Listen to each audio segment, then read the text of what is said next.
Madurai to Tirupati devotional ట్రిప్లోన ఇది third day vlog అండి. మూడవ రోజున మదురైలోనే మార్నింగ్ లేచి మధుర మీనాక్షి దర్శనం చేసుకొని కాంప్లిమెంటరీ ఉంటే హోటల్లోన అక్కడే టిఫిన్ చేసేసి మేము అక్కడి నుంచి అయితే రామేశ్వరం బయలుదేరాము. రామేశ్వరంలో 2 days ఉన్నామండి. ఈ హోటల్లే కాదండి, ఏ 5 star హోటల్స్లో అవన్నీ కూడా నార్త్ ఇండియన్, సౌత్ ఇండియన్ తినే ఫుడ్ ఐటమ్స్ అన్నీ కూడా ఉంటాయి. ఫుడ్ క్వాలిటీ కానీ టేస్ట్ కానీ చాలా బాగుంటుంది. ఈ రెస్టారెంట్ అంతా కూడా ఏ ఐటమ్స్ ఉన్నాయి ఫుడ్ ఐటమ్స్ అని చూడడానికే మనకు కరెక్ట్గా 1 hour టైం అయితే సరిపోతుంది. అయితే మనకు నచ్చినవే మనం తీసుకుంటూ ఉంటాం కదా. ఇలాంటి ప్లేసెస్కి వెళ్ళేటప్పుడే మనం కొత్తగా ఏదైనా ట్రై చేయొచ్చు అనమాట. ఇక్కడ ఉండే ఫుడ్ ఐటమ్స్ కొన్ని మేము టేస్ట్ చేసాం, చాలా బాగున్నాయి. ఇక్కడ నాకు బాగా క్రీమ్ బన్ అయితే చాలా బాగా నచ్చిందండి. అయితే ఇప్పుడు వచ్చేసి మేము ఇక్కడ నుంచి అయితే రామేశ్వరం బయలుదేరాం. జర్నీలోనే మాకు త్రావలో లంచ్ టైం అయిపోయింది. భీమాస్ అనే ఒక రెస్టారెంట్లో లంచ్ చేసేసి మళ్ళీ అక్కడ నుంచి అయితే బయలుదేరాం అనమాట. ఇది పూర్తిగా డివోషనల్ ట్రిప్, అందులోనూ తిరుపతి కూడా ఉంది కాబట్టి మేము నాన్ వెజ్ అయితే ఎక్కడా తీసుకోలేదండి. అంతా కూడా వెజ్జే తీసుకున్నాం. ఇప్పుడు వెజ్ థాలీ మీకు చూపిస్తాను చూడండి ఎన్ని వెరైటీస్ ఉన్నాయో. అక్కడ లంచ్ చేసేసి అక్కడ నుంచి మళ్ళీ మేము రామేశ్వరంకి అయితే స్టార్ట్ అయిపోయామండి. ఎక్కడైనా కూడా టైం వేస్ట్ చేయకుండా తొందరగా పని కానించామన్నమాట. అయితే మేము వెళ్ళే త్రావలోన ఒక సముద్రం వస్తుంది, పంబం బ్రిడ్జ్ కూడా వస్తుందన్నమాట. ఈ బ్రిడ్జ్ కూడా చాలా మంచి పేరు ఉంది. ఈ సముద్రం కూడా అన్ని సముద్రాల కన్నా భిన్నంగా ఉంటుందట.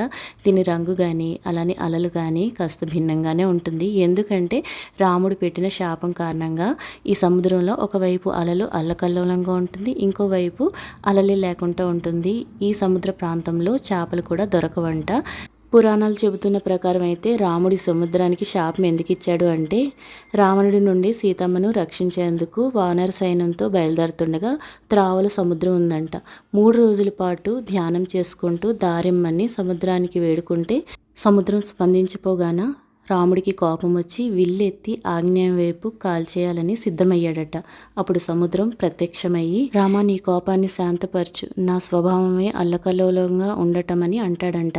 అప్పుడు శాంతించి ఈ శాపాన్ని ఇస్తాడంట. పురాణాలు చెబుతున్న ప్రకారం రాముడి యొక్క శాపం కథ అన్నమాట ఇది. ఈ బ్రిడ్జ్ ఏదైతే మీకు కనిపిస్తుందో అది పంబం బ్రిడ్జ్. ఏవైనా బోట్స్ వచ్చేటప్పుడు ఆ బ్రిడ్జ్ పైకి లిఫ్ట్ అవుతుంది. మొత్తానికైతే ఆ ఈశ్వరుడి దయ వల్ల రామేశ్వరం అయితే క్షేమంగా చేరుకున్నామండి. రూమ్ అంతా వీడియో షూట్ చేసి మీతో షేర్ చేసుకుంటున్నాను. హోటల్ కూడా లాస్ట్లో మీకు మొత్తం కూడా వీడియో షూట్ చేసి షేర్ చేశాను. వీడియోని లాస్ట్ వరకు స్కిప్ చేయకుండా చూడండి. రూమ్స్ అయితే చాలా బాగున్నాయండి. సరదాకి జ్ఞాపకార్థం మేమైతే ప్రతి దగ్గర రీల్ అయితే ఒకటి చేసామన్నమాట. నేను మా వదినలు కలిసి ఏదో సరదాగా జ్ఞాపకంగా ఉంటాయి కదా అనుకొని. థర్డ్ డే వ్లాగ్ అయితే మధుర మీనాక్షి దర్శనం పంబన్ బ్రిడ్జ్ కోసం మీతో షేర్ చేశాను కదా. నెక్స్ట్ డే వచ్చేసి 4 o'clockకి లేచి మేమైతే రామేశ్వరంలో శ్రీరామనాథ స్వామి దర్శనంకి అయితే వెళ్ళామండి. దర్శనం చేసుకునే ముందు 22 నుయ్యిలు ఒక స్నానం అయితే ఆచరించాలన్నమాట. పాప విమోచన కోసం ఈ నుయ్యి ఒక స్నానాలు అయితే చేస్తూ ఉంటారు. 22 నుయ్యిలు అంటారు, అలానే 22 తీర్థాలు కూడా అంటారు. ఇక్కడ ఉండే శ్రీరామనాథ స్వామి శివలింగం కూడా 12 జ్యోతిర్లింగాల్లో ఇదొకటి అనమాట. అయితే ఇక్కడ 22 నుయ్యిలు ఒక కథ మీతో షేర్ చేస్తానండి. రామాయణం పురాణం ఆధారంగా తీసుకుంటే రాముడు రావణుని వధ చేశాక బ్రాహ్మణ వధ పాపమని ఆ పాప నివారణ కోసం 22 తీర్థాల స్నానం ఆచరించి శివలింగాన్ని ప్రతిష్ఠించి శివలింగాన్ని పూజిస్తారట. ఆ శివలింగమే జ్యోతిర్లింగాల్లో ఇదొకటి. ఈ లింగం పేరు శ్రీరామనాథ స్వామి అన్నమాట. అయితే రాముడితో పాటు అప్పుడున్న వానరసేన అంతా కూడా ఆ 22 తీర్థాల్లో స్నానం ఆచరించి శివలింగాన్ని పూజించారంట. అప్పటి నుంచి ఈ 22 తీర్థ జలాల్లో స్నానం చేస్తే శుద్ధి కలుగుతుందనే ఒక నమ్మకం ఉంది. అలానే స్నానం చేసిన బట్టలు కూడా అక్కడ విడిచిపెడుతూ ఉంటారు. జ్యోతిర్లింగాల్లో ఒకటైన శ్రీరామనాథ స్వామి దర్శించుకొని లంచ్కి వచ్చేసి లంచ్ చేసేసి కాసేపు రెస్ట్ తీసుకొని రామపాదం చూడడానికి వెళ్ళాము. ఈ పర్వతం పేరు గంధమాదన పర్వతం అండి. ఈ పర్వతం పైన రాముడి పాదాలు ఉంటాయి. రామపాదం అంటారు, రామర పాదం కూడా అంటారు. లంక యాత్రకు ముందు రాముడు ఇక్కడ నిలిచి చూశారంట. అప్పుడు రామ పాదాలు ముద్ర ఇక్కడ పడిందని భక్తుల యొక్క నమ్మకం అన్నమాట. రాముడి పాదాలని దర్శించుకొని అక్కడి నుండి మేము ధనుష్కోడికి వెళ్ళామండి. ఇవన్నీ కూడా తమిళనాడులో రామేశ్వరంలో చూడవలసిన ప్లేసెస్. అయితే ధనుష్కోడికి కూడా ఒక మీనింగ్ ఉంది. అదేంటి అంటే ధనుష్ అంటే విల్లు, కోడి అంటే చివరి యొక్క అనే అర్థం అన్నమాట. అయితే ధనుష్కోడి కూడా చూడవలసిన ప్లేసేనండి. ఇక్కడ నుంచే రాముడు శ్రీలంకకు వెళ్ళేందుకు ఆంజనేయుడు వానరసేన సాయంతో సేతుబంధం వేశారంట. అంటే రామసేతుని నిర్మించారంట. ఫోటోషూట్ కూడా ఈ ఏరియా చాలా బాగుంటుందండి. చాలా పిక్స్ మేము ఇక్కడ తీసుకున్నాము. ఈ వీడియోలో మీతో నేను చాలా షేర్ చేశానండి. పంబన్ బ్రిడ్జ్ కోసం, అలానే శ్రీరామనాథ స్వామి ఆలయం కోసం 22 నుయ్యిల యొక్క కథ మీతో షేర్ చేశాను.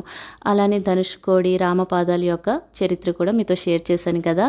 మీకు ఇందులో ఏ టాపిక్ నచ్చిందో కామెంట్ బాక్స్లో నాతో షేర్ చేయడం మర్చిపోకండి. అలానే మేము రామేశ్వరంలో ఉండే హోటల్ పేరు వచ్చేసి రెసిడెన్స్ టవర్స్ అనమాట. The residence towers. ఈ హోటల్ అంతా కూడా మీరు చూడాలి అనుకుంటే మంచి మ్యూజిక్ పెడతాను, వింటూ ఈ హోటల్ అంతా కూడా చూడండి. మీకు నచ్చినట్టయితే ఈ వీడియో తప్పకుండా షేర్ చేయడం మర్చిపోకండి. మరి కొందరికి యూజ్ అవుతుందని నేను అనుకుంటున్నాను. మీకు ఈ వీడియో నచ్చినట్టయితే కామెంట్ బాక్స్లో మీ ఫీడ్బ్యాక్ని నాతో షేర్ చేయండి. మరొక వీడియోతో మళ్ళీ కలుద్దాం. బాయ్.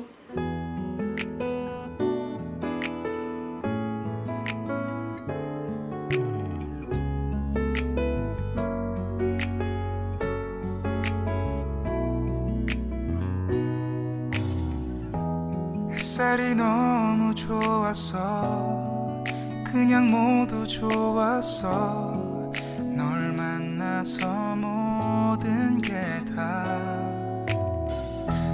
잠에서 깨어나서 휴대폰을 먼저 보게 돼 참 많이 변했다는가 세상에서 제일 행복한 순간 널 만나고 매일 겪게 돼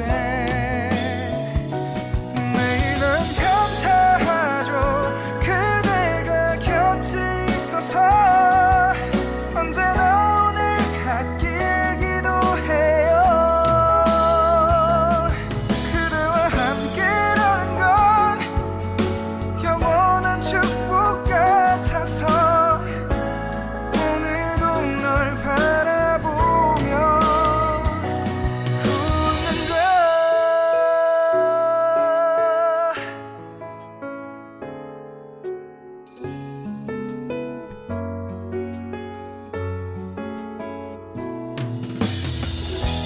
두근거리는 가슴이 좋은 기분인 걸 느껴 아주 작은 떨림도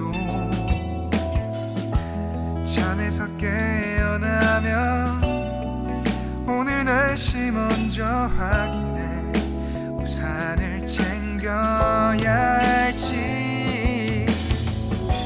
세상에서 제일 행복한 순간 널 만나 참 다행인 거야 매일은 감사하죠 그대가 곁에 있어서 언제나 오늘 같길 기도해요 그대와 함께라는 건 영원한 축복 같아서